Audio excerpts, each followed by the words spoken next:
Hey guys, Harsh here, back in the video. So today I have a Tarmac Works model for you guys, and this time I have the Mercedes AMG GT3 from the 2021 DTM season. And as you have probably guessed by now, this is not actually the championship winning car. It is the other car from the same team but from a different driver. And the reason for this purchase is because I couldn't really find the championship winning car, so I had to settle for this particular car for now, and maybe in the future get the championship winning one as well. As you can see, it comes with this limited edition car. It is the chassis number 1498. It is produced in limited quantities, so by the time you are watching this video, it is probably out of stock from every other seller. You can however find it from resellers online. So comes with this nice acrylic case. If you just take it out, you can see the information written on the brace over here. So as always, it is only held by one screw at the bottom, so let's unscrew it and take a closer look at it. Now I absolutely love how this car looks. I mean, the Mercedes GT3 really looks kind of aggressive in some way from the front. If you look at it, the front grille is however a bit too large from my liking, but it looks like an angry face if you look at it from the front over here, and the color combination of blue and pink really suits over here. So as always, starting the front, we have this massive Mercedes logo along with the front grille, as you can see, and these are like sort of fins that are sticking out, which is quite nice detail to see on a model's car. Also with the tow hook, which is also present at the front over here, you can see this red tow hook. It is, I think, also present at the back somewhere. Yeah, it is right over here, as you can see. Very nice detail there.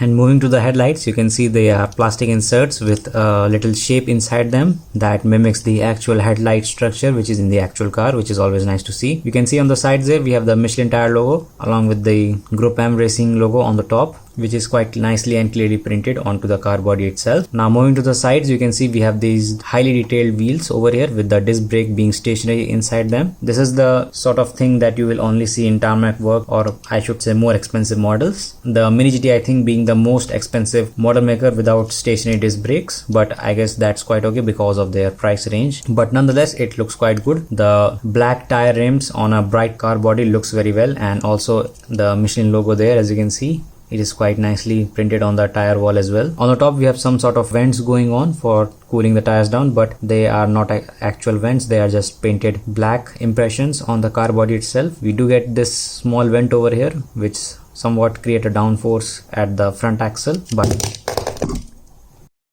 not by much. And it is the same story on the other side. You can see we get a little Tarmac Works logo there as well, which I am guessing is the real case, which is quite nice because Tarmac Works, I think, actually sponsored this car in the actual race. Then on the sides there, you can see we have this vent over here, which I think is for the exhaust system. I'm not sure what this particular thing is, but it is on both the sides, so I'm guessing the engine is at the front and then the exhaust one is on this side and one is on the other side, because at the back I don't see any exhaust pipe or something like that. Little cutouts there for the exhaust pipe should be quite nicely visible, but in this particular case it is just painted over, not a actual exhaust pipe going through, which is a bit disappointing, but you cannot expect that from a model of this particular size and price. On the hood we can see we have the Best Water Technology logo along with the Group Racing logo, and then we have the car number 8 on the windshield. Also there you can see we have the car number 8 logo, and we have the Auto Hero logo again, which is I think on every other DTM car. We do have some window wipers on there, as you can see, so in case of rain I think they will work accordingly to their need. The inside, I think, for this particular version is all black interior with all the steering wheel buttons and knobs. Only one driver seat there because this is a race pack car, so you will only find one driver seat, not two. And then on top of the